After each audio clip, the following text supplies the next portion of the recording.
Renforcement des liens de coopération entre le Mali et le Japon. Le nouvel ambassadeur de ce pays ami a effectué ce matin une visite à l'ORTM. Sur place, le diplomate accrédité a pu découvrir les équipements de la structure. À suivre dans ce journal. L'ONG internationale Rescue Committee au secours des victimes des inondations. Elle vient d'offrir un montant de 14 millions de francs CFA à 328 ménages de Bozola et du quartier TSF en commune 2. Le but, atténuer tant soit peu les effets des inondations. 19h30, bonsoir et bienvenue dans ce journal. Je vous le disais dans les titres, le nouvel ambassadeur du Japon au Mali a effectué une visite à l'ORTM aujourd'hui. Il a pu découvrir les équipements de ORTM 1, de ORTM 2, de la radio nationale et de la chaîne 2. Cette visite s'inscrit dans le cadre du renforcement de la coopération entre les deux pays, Awa Sidibé et Abdul Salam Ouedraogo. Yukuo Murata, le nouvel ambassadeur du Japon au Mali, a été reçu par le directeur général de l'ORTM pour une visite de ses locaux. Cette rencontre a permis de découvrir plusieurs endroits du service, notamment le nouveau studio Tcherno Ahmed Cham, la radio chaîne 2, la radio nationale et ORTM 2. L'objectif de cette visite est de découvrir l'ORTM après sa prise de fonction. Et j'ai remis la copie figurée de la dette de créance au ministre intérim des Affaires étrangères. Donc je peux commencer à faire des activités diplomatiques ici. Et je pensais que ça sera bien de visiter l'ORTM pour que je puisse voir comment ça se passe le média au Mali. Et le rôle de média est vraiment important. Je crois que le Mali Kula sera construit par le média aussi. Et nous voulons travailler ensemble, marcher ensemble avec le Mali Kula. L'ambassadeur du Japon au Mali, ravi de sa visite, a même prononcé quelques mots en bamanankan, soulignant ainsi l'importance de la langue et de la culture locale. Japon d'accident Kula. Mali Kula. De plus, il a évoqué des projets futurs pour l'ORTM, démontrant ainsi son engagement à renforcer les relations entre le Japon et le Mali. La formation de personnes de valeur est très importante et c'est notre philosophie de transférer le savoir-faire. Parce que le Japon était aussi un pays sous-développé il y a 150 ans. Et nous avons vraiment mis l'accent sur la formation. Pour qu'un pays soit autonome, pour développer un pays, il faut vraiment former les gens et d'avoir l'appropriation pour les décisions et aussi pour l'exécution. Le directeur général de l'ORTM a supervisé la visite et a adhéré à l'initiative. 14 millions de francs CFA, c'est le montant offert par l'ONG internationale Rescue Committee à des victimes d'inondations. Au total, 328 ménages de Bozola et du quartier TSF vont bénéficier de ce don. Le geste devra contribuer à atténuer tant soit peu le fait des désagréments causés par les inondations. Aïssata Traoré. Les récentes inondations ont causé des morts et d'énormes dégâts matériels.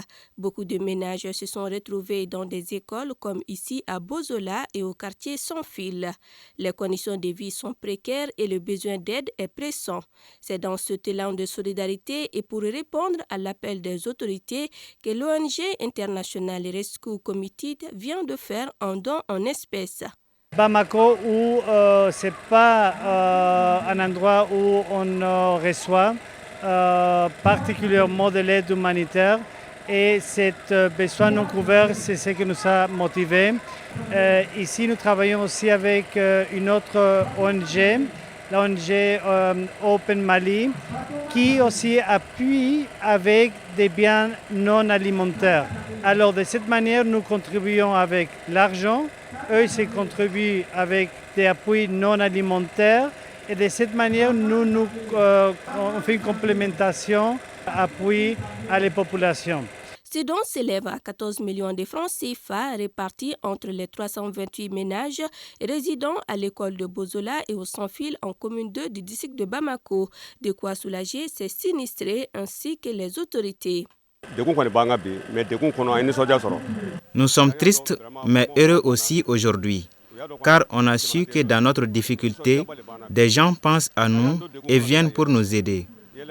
Nous remercions les autorités et l'ONG dont le don va contribuer à soulager notre situation. Nous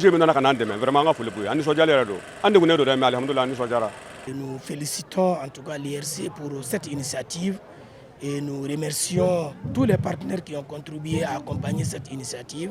Et c'est le lieu aussi pour demander en tout cas à tout un chacun d'aider le comité régional de veille sur les inondations du district de Bamako à venir en aide à ces personnes. En plus de l'argent, l'ONG, grâce à son programme de santé et de nutrition, en collaboration avec le CCRF de la commune 2, a fait des dépistages sur la malnutrition des enfants de 0 à 5 ans. Ces enfants seront également pris en charge par l'ONG. Autre geste de bienfaisance, il s'agit de nouveaux tableaux-bancs pour les élèves de l'école fondamentale de Bulkasombougou. Le don est de l'association des anciens élèves du établissement. Il vise à contribuer à l'amélioration des conditions d'études des bénéficiaires. Un geste accueilli à bras ouverts par l'administration scolaire, les élèves et les parents. Omar Enza Traoré. Le présent appui est à l'actif de l'association des anciens élèves du groupe scolaire de Bulkasombougou. Il s'agit d'une cinquantaine de tables-bancs et autres matériels didactiques. Au dire des donataires, c'est un geste de reconnaissance envers l'école fondamentale de Bulkasombougou. C'est le début du commencement, c'est notre objectif principal même, de venir en aide et soutenir l'école.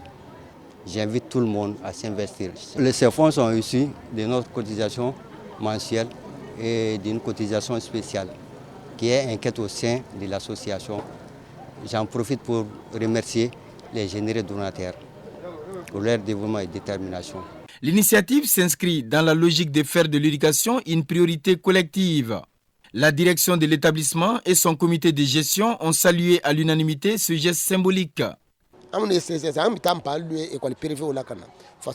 Avant, on louait les tables-bancs auprès des établissements privés. Désormais, cela n'est qu'un mauvais souvenir. Maintenant, pour organiser les examens comme le DF et le bac, on aura moins de soucis. Nous voulons le progrès de notre école. Nous demandons aux enseignants de redoubler d'efforts pour offrir aux enfants un enseignement de qualité.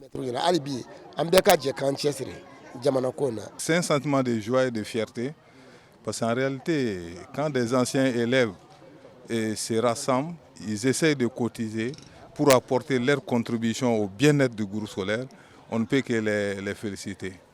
Ça veut dire qu'ils savent d'où ils viennent et ils ne vont jamais l'oublier. C'est leur deuxième année d'intervention dans notre groupe scolaire. A noter que l'association des anciens élèves du groupe scolaire de Bulkasombougou n'est pas à sa première donation.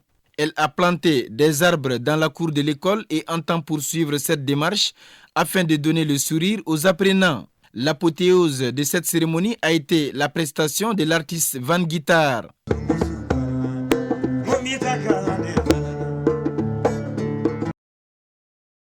Fin de la 40e session du Centre islamique de formation et de documentation.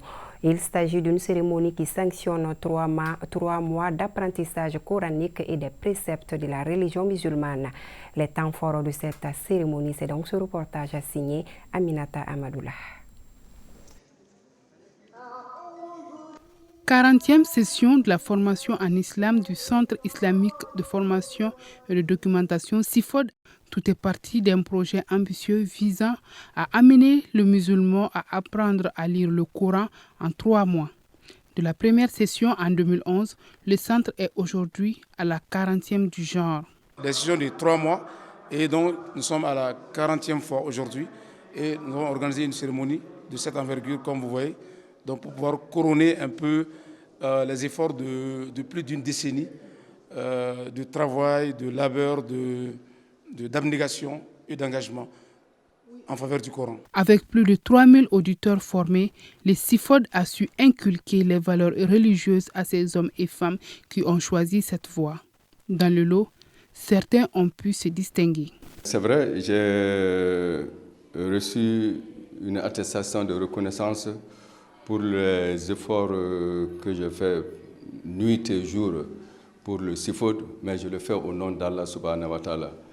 Bon, je pense que même sans cette attestation de reconnaissance, je serai toujours prêt pour me battre nuit et jour pour que le Coran puisse être une source, accéder au paradis. Voilà, il s'agit de cela. Ma motivation et l'honneur, en fait, doit être même recherché au nom de l'islam. Et surtout quand on vient vers toi pour t'attribuer un tel honneur, ça ne peut être pris qu'à bras ouverts.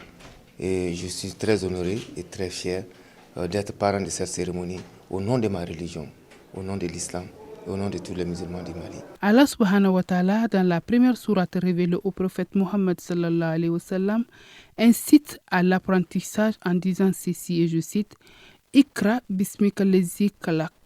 La lecture étant une quête de connaissance, elle facilite aux musulmans la compréhension de sa religion, donc un moyen de lutte contre toute incompréhension pouvant conduire à la promotion du terrorisme et de l'extrémisme. Finale de la 5e édition de la Coupe Pharma Plus AIPP, une coupe placée sous les signes de la paix et de la réconciliation.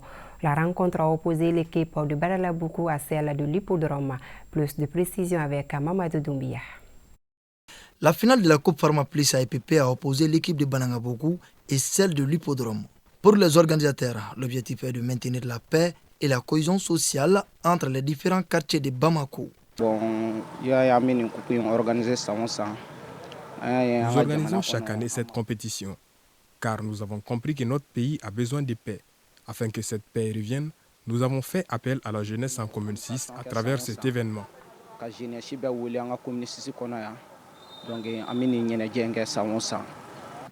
Après le coup d'envoi symbolique, les deux équipes produisent du beau jeu avec des occasions de part et d'autre. 0 but partout en première période. En seconde période, l'équipe de Banangabougou monte en puissance et ouvre le score à la 56e minute par Lassana Sanogo. Le jeu s'anime davantage, mais le score reste inchangé. Ce score permet à l'équipe de Banangabougou de remporter le trophée. L'initiative du monsieur là, c'est très bien. Ça unit les jeunes, quoi. Je suis vraiment ravi de. La mairie de la commune 6, qui accompagne l'événement, se réjouit de l'initiative. Chacun d'être là et accompagner cette idée qui est la paix et la réconciliation dont le peuple malien a vraiment besoin aujourd'hui. Donc vraiment, moi, je remercie cette jeunesse. Je remercie beaucoup les organisateurs, les accompagnateurs, le parrain et tous ceux qui ont contribué à l'organisation de ce tournoi. Le choix est porté sur nous parce que nous sommes une entreprise citoyenne. Donc tout ce qui concerne la vie de la société, on est présent, on accompagne tout le monde dans le développement de la vie en société. À la remise des récompenses, l'équipe vaincue a une enveloppe de 100 000 francs CFA et l'équipe gagnante retourne avec le trophée et une somme de 150 000 francs CFA. Vivement la 6e édition. Ceci met fin à cette édition. Merci à vous de l'avoir suivi. Le journal Kibaro, c'est tout de suite après moi et ce sera une présentation de Mariama Diallo. À demain, Inch'Allah.